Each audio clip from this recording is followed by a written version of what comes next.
Hello and welcome back to my channel. So I was very excited when I found out recently that ARRI have released their own film emulation plugin called Film Lab. So I already used Dehancer within the DaVinci Color Managed workflow for the stock video that I shoot, but I wanted to see how Film Lab compared to that. And so this video is that. We're basically looking at some PYXIS 12K 4K footage and seeing how Dehancer compares to some of the different settings that you can get within ARRI Film Lab. So let's check out the comparison video, and after that I'll show you how I set it up. And now, without further ado, let's get into it.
Right, so the first thing we need to do is set up the transform.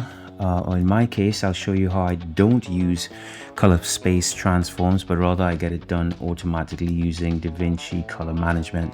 So the color science up here is defined as DaVinci YRGB Color Managed, and it automatically changes the timeline color space to DaVinci Wide Gamut Intermediate, and the output would be Rec 709A.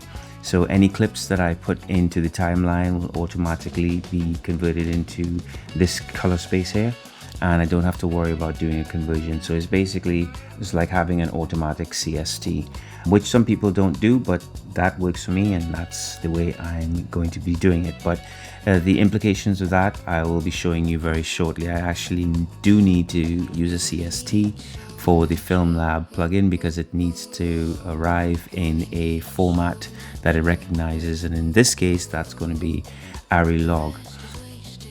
So this first clip you're looking at here is the clip in the Rec 709, so that's just converted. That's basically straight out the camera, but it has the conversion as I just described. And then if you move on here, this is with Dehancer now. So actually not quite Dehancer, this one here is with Dehancer. So this node here is just a node that I've put in using the color slicer, and all that's doing is basically, if I disable it there, you can see that it's basically adding a bit of magenta / red into her skin, and it's taking away a bit of that green. So that's just the default that I have because I want it to be a bit redder than it was coming out of the camera.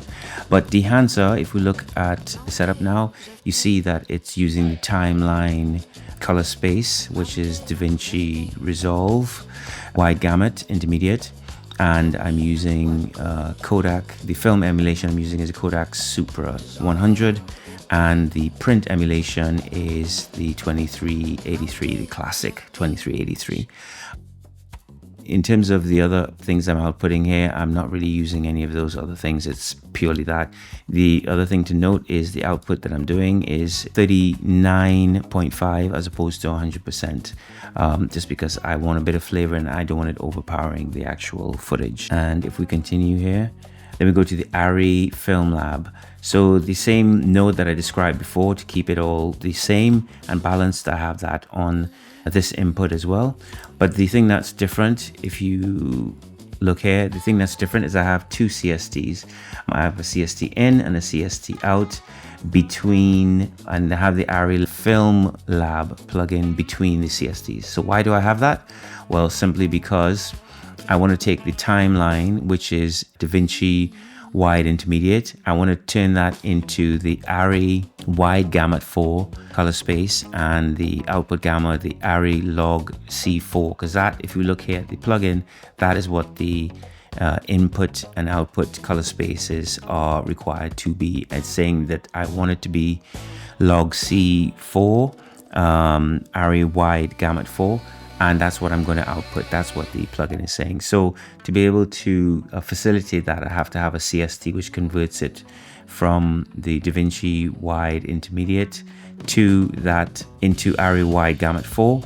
And then on the way back, it does the same thing. It takes it from ARRI Wide Gamut 4 to the timeline, which is DaVinci Intermediate. And then obviously it's going to be exported as a, if you look here, it's going to be exported as a Rec 709A.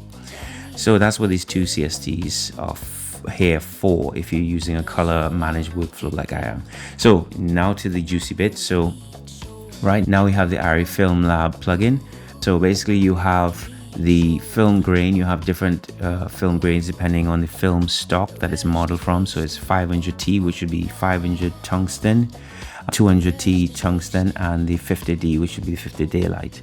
If you look at the 500T, what I've noticed, if you zoom in a bit here, what I've noticed is that the grain is most pronounced on the 500T. If you go to 200T, it's a bit less. If you go to the 50D, it's even less. So 500T actually looks quite nice. I quite like that. So I'm going to leave that as is.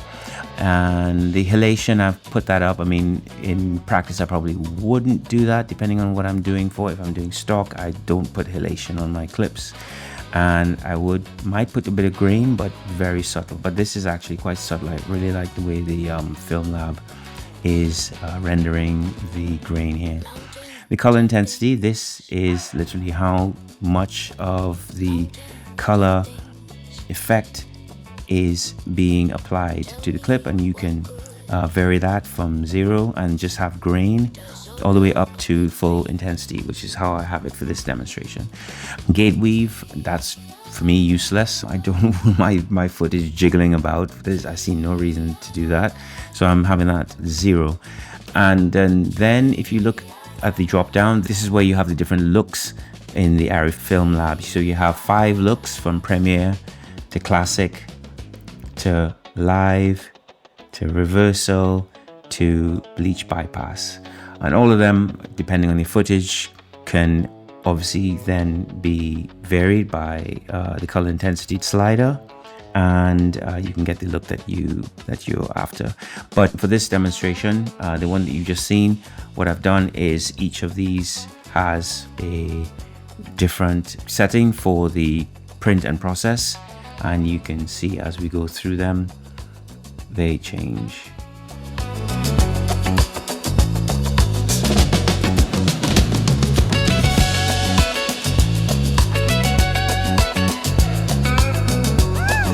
So thanks for watching. I hope you found value in this video, and if you did, of course, don't forget to like, comment, share, subscribe, all that good stuff that makes the algorithm happy.